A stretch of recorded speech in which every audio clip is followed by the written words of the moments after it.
चलिए बेटा, तो हम अपना फैक्टराइजेशन स्टार्ट कर रहे हैं। देखिए फैक्टराइजेशन में सबसे पहले मैं आपको एक आइडेंटिटी बता रही हूँ। सबसे पहली चीज, the first thing, take common. सबसे पहला रूल, द फर्स्ट रूल है टेक कॉमन। देखिए अगर हमारे पास कोई भी एक फ्रैक्शन, कोई भी हमारे पास एक क्वेश्चन दिया है कोई भी, और उसको हमसे कहा है कि फैक्टर कर दीजिए इसके, तो हमें सबसे पहले क्या करना है, कॉमन लेना है। ठीक है, तो the first rule is take common.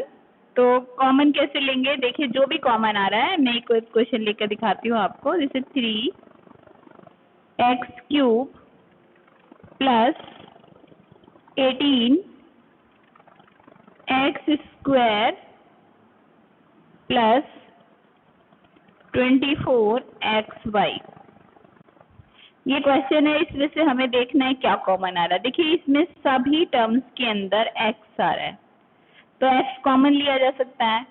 और ऐसे जो हमारे पास वेरिएबल है जो सभी टर्म्स में आ रहा है, जिसको हमने डिसाइड किया है कॉमन लेना है, तो उसका कॉमन क्या लेना है, उसका जो सबसे छोटी पावर है वो हम कॉमन ले सकते हैं। x की पावर जो 3 है, यहाँ 2 है, यहाँ 1 है, तो इसका मतलब x की पावर 1 यानी ओनली x को हम कॉमन ले सकते हैं। चलिए एक तो हमें समझ आया, हमने x कॉमन ले लिया। और इसके बाद जो हमारे पास कांस्टेंट नंबर हैं उन्हें हमें देखेंगे कि ये सारे नंबर बड़े से बड़े किस नंबर से डिवाइड होते हैं। देखिए 3 से, 3 1 जा 3, 3 6 जा 18, 3 8 जा 24, सब 3 के टेबल में आ रहे हैं, तो हम 3 भी कॉमन ले सकते हैं। ऐसा नंबर अगर एक भी नहीं आ रहा होगा ना उससे नंबर से बाहर, तो फिर आप उसे कॉमन नहीं ले सकते, हर नंबर उससे डिविजिबल होना चाहिए। चलिए तो हमने 3x कॉमन ले लिया।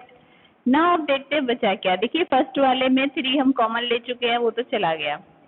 x की पावर 3 थी यानी 3 एक्सेस थे हमारे पास, जिसमें से एक हम कॉमन ले चुके हैं, तो अब x हमारे पास स्क्वायर में बचेगा, x²। फिर अगला साइन प्लस का है, तो प्लस साइन ऐसे लगा लेंगे। इसके बाद 18 जो है, 18 में से जब हमने 3 कॉमन लिया, तो 18 को 3 से सब्ट्रैक्ट करें, 3 से काटेंगे तो 3 6 कितना होता है, 3 6 जा 18, तो यहाँ 6 बच गया। x हमारे पास 2 थे, एक हम कॉमन ले चुके हैं, तो 1 बच गया। अब 24 को काटेंगे, 3 8 जा 24, और x हम कॉमन ले चुके हैं, तो यहाँ सिर्फ y बचेगा, ब्रैकेट बंद, आंसर डन। हो गया बेटा, समझ में आ गया?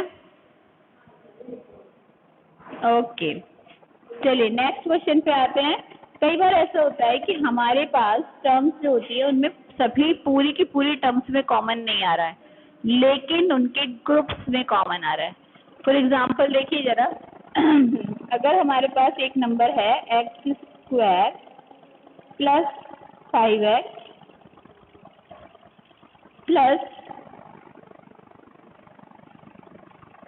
xy plus 5y। अब यहाँ पर क्या हो रहा है कि यहाँ पे अगर मैं सब में देखूँ तो x हमारा शुरू की 3 टर्म्स में है, लेकिन 4 टर्म में नहीं है।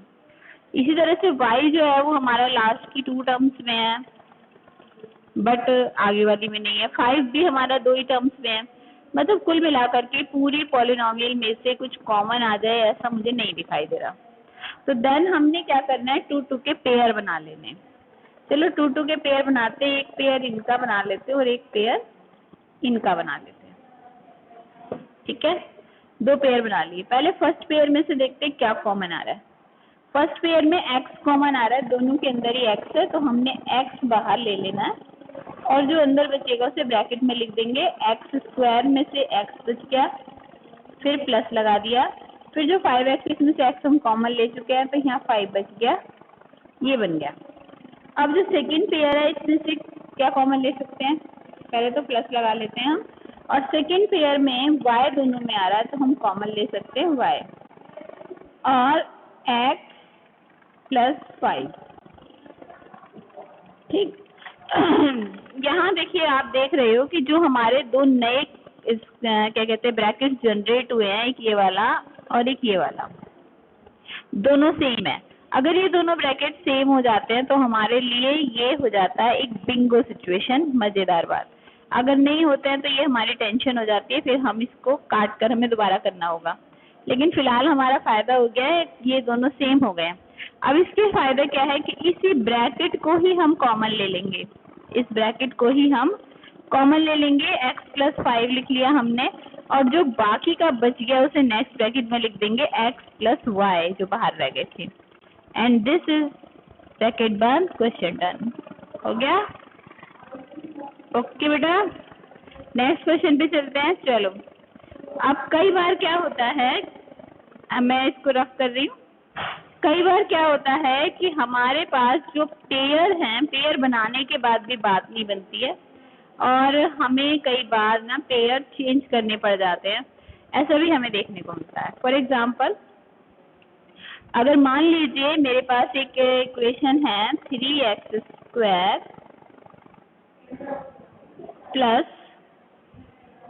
9y x plus x plus 3y। चलिए, अब इसमें अगर मैंने थ्रू आउट कॉमन लेने की कोशिश की तो मेरी बात बन ही नहीं रही है, क्योंकि तीनों में से सब में से कुछ थ्रू आउट कॉमन नहीं आ रहा। अब कॉमन नहीं आ रहा है, दो के पेयर बना के देखते हैं। चलिए, पहले फर्स्ट पेयर ये बना लिया, ये सेकंड पेयर बना लिया। अब इसमें से कॉमन लेंगे फर्स्ट वाले में से, तो 3x कॉमन आएगा, क्योंकि दोनों 3 से कट रहे हैं। 3x कॉमन आ गया, अंदर बच गया x प्लस 9 को 3 से काटेंगे 3, और x तो हम कॉमन ले चुके हैं y। अब यहाँ जो नेक्स्ट है आपका x प्लस 3y, ध्यान से देखिए, x प्लस 3y में से कुछ भी कॉमन नहीं आ रहा है, तो टेंशन नहीं है बेटा। जब कुछ भी कॉमन नहीं आ रहा होता है तो 1 कॉमन आ रहा होता है, मतलब हम 1 कॉमन ले सकते हैं, है ना। तो यहाँ हमारा कुछ भी कॉमन नहीं आ रहा है, तो कोई बात नहीं, हमने 1 कॉमन ले लिया। ये देखिए, अब क्या होगा, x प्लस 3y को कॉमन ले लीजिए, और जो हमारा नेक्स्ट ब्रैकेट बनेगा वो बनेगा 3x प्लस 1 एंड ब्रैकेट बंद, क्वेश्चन डन हो गया। इसके बाद एक और क्वेश्चन लेते हैं हम। चलिए, एक और क्वेश्चन ले रही हूँ मैं। 5x square minus 3y square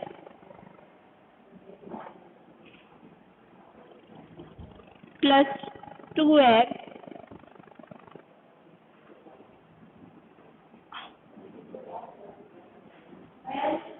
sorry बेटा, एक मिनट,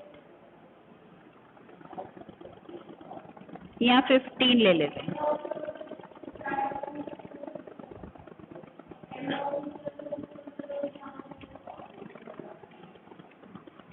प्लस 6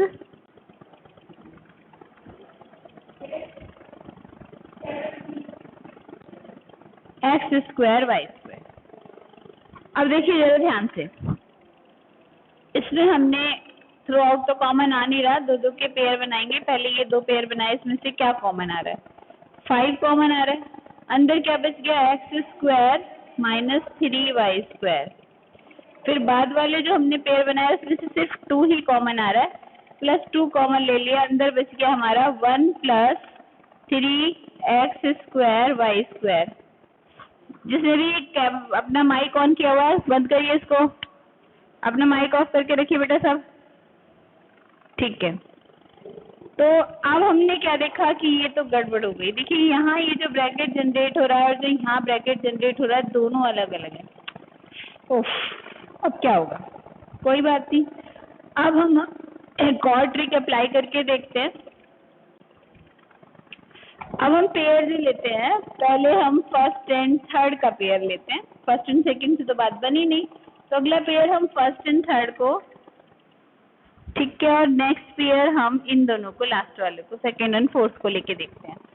चलिए, अब हम अपने क्वेश्चन को बदल लेते हैं। 5x square plus 2 minus 15, sorry एक गड़बड़ होती है, यहाँ पे भी माइनस होगा,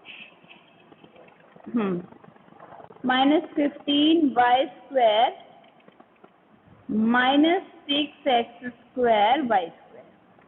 okay, let's start the work. ये हमने पेयर बना ली, ये दोनों पेयर, पीछे वाले दोनों पेयर। फर्स्ट वाले पेयर में से तो कुछ कॉमन ही नहीं आ रहा है। ओह कोई बात नहीं, 1 तो कॉमन आएगा ही। ठीक है, 1 कॉमन ले लेते हैं। अंदर बचेगा 5x² + 2। ठीक है, अब अगले वाले कॉमन में क्या कॉमन आ रहा है? देखिए सबसे फर्स्ट तो 3 कॉमन आ रहा है, क्योंकि 15 और 6 दोनों 3 के टेबल में होते हैं। फिर y² भी कॉमन आ रहा है, और एक और चीज माइनस भी कॉमन आ रहा है, क्योंकि दोनों में माइनस है। तो यहाँ हमने ले लिया -3y²। अब जरा चेक करिए ब्रैकेट में क्या बचता है। 3 5 जा 15, तो 5 बच गया। y² को तो हम बाहर ले चुके हैं, माइनस साइन भी बाहर ले चुके हैं, तो वो भी नहीं बचेगा। अब आते हैं प्लस। प्लस क्यों लिखा? क्योंकि माइनस तो हम कॉमन ले चुके हैं, तो अंदर साइन चेंज हो जाएगा। ठीक है, 3 2 जा 6, 2 आया। y² हम कॉमन ले चुके हैं, यहाँ बचेगा x²। अरे ये क्या हो गया?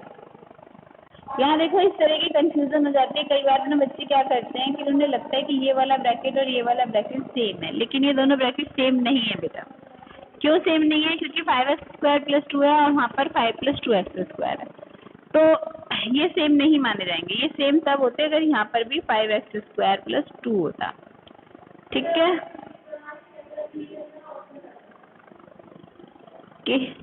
तो उसके लिए हमारे क्वेश्चन में चेंज होना चाहिए था। उसके लिए हमारे क्वेश्चन में ये x² जो है यहाँ पर होना चाहिए था 15 के साथ, तब ये हमारा हो जाता है कि नहीं?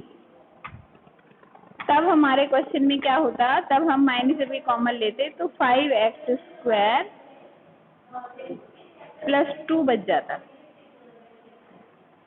और अब हमारे ये ब्रैकेट सेम हो जाता। तो हम लिख लेते इसको 5x² + 2 एंड नेक्स्ट ब्रैकेट में 1 - 3y² ब्रैकेट बंद, and the question is done. ठीक है, क्लियर हो गया सबको? चलिए इसके बाद थोड़ा सा आगे चलते हैं। ये तो हुआ सबसे प्राइमरी आपका काम कि आपको स्क्वायर कॉमन लेना है। अगर आप सीधे सीधे होल में कॉमन आ रहा है तो होल में कॉमन ले लो।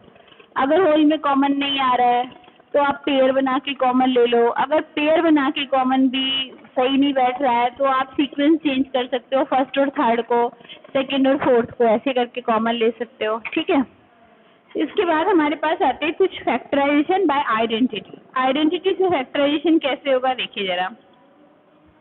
सपोज करिए हमारे पास जो क्वेश्चन दिया है वो 2 टर्म्स में और बीच में माइनस है, और दोनों टर्म्स को हम स्क्वायर में चेंज कर सकते हैं। कर दे नहीं रखा, हम कर सकते हैं। तो ऐसे केस में हमारे माइंड में एक आइडेंटिटी आती है जो है x² - y² = x + y, x - y। इस आइडेंटिटी को नोट करके रखेंगे बेटा, सब बहुत इंपॉर्टेंट है थ्रू आउट, आगे तक हर क्लास में आपके काम आएगी। अब देखिए इसका अप्लाई कैसे करना है। सपोज करिए मेरे पास एक क्वेश्चन है 16x² - 9y²। अब ये 2 पार्ट हैं, बिल्कुल ठीक 2 पार्ट हैं। हाँ जी, चलो फेवर में आ गए। दोनों के बीच में सेकंड कंडीशन क्या थी कि माइनस होना चाहिए। बिल्कुल, यहाँ तो माइनस ही है ना, दोनों के बीच में माइनस है। चलो ये भी बढ़िया बात हो गई। तो क्या हम इन्हें स्क्वायर में लिख पा रहे हैं?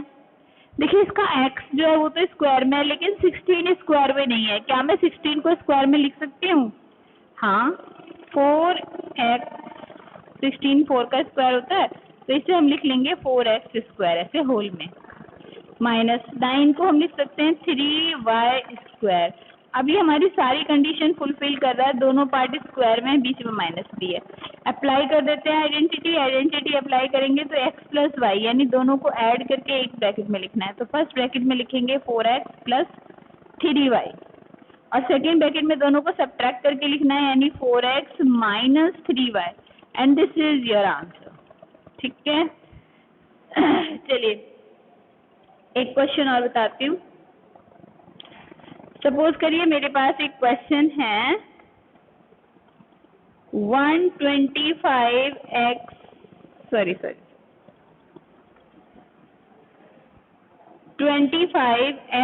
Cube minus x.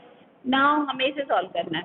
इसमें प्रॉब्लम दिख रही है, सबसे पहले एक्स कॉमन आ रहा है, तो आइडेंटिटी तो बात की बात है, पहले अगर कॉमन आ रहा है तो झट से मुझे कॉमन ले लेना चाहिए, तो मैंने एक्स कॉमन ले लिया। एक्स कॉमन लेंगे अंदर 25x² माइनस 1। ये जो अंदर बचा है इसमें मुझे आइडेंटिटी लगती हुई दिख रही है, बीच में माइनस है, स्क्वायर में भी शायद मैं कर पाऊँ, तो हम ट्राई करते हैं। चलिए x 25x² को 5x का होल स्क्वायर हम कर सकते हैं, एंड 1 पर तो हम कोई भी पावर चढ़ा सकते हैं, तो 1 को हमने 1 का स्क्वायर कर दिया। अब यहाँ आइडेंटिटी अप्लाई हो जाएगी, x बाहर जो है वो बाहर ही रहेगा, 5x minus 1 and next bracket में 5x प्लस 1 और ब्रैकेट कर दिया बंद, क्वेश्चन हो गया डन। ठीक है, चलो तो फिर यहाँ तक क्लियर हुआ, इससे आगे कल कराएंगे।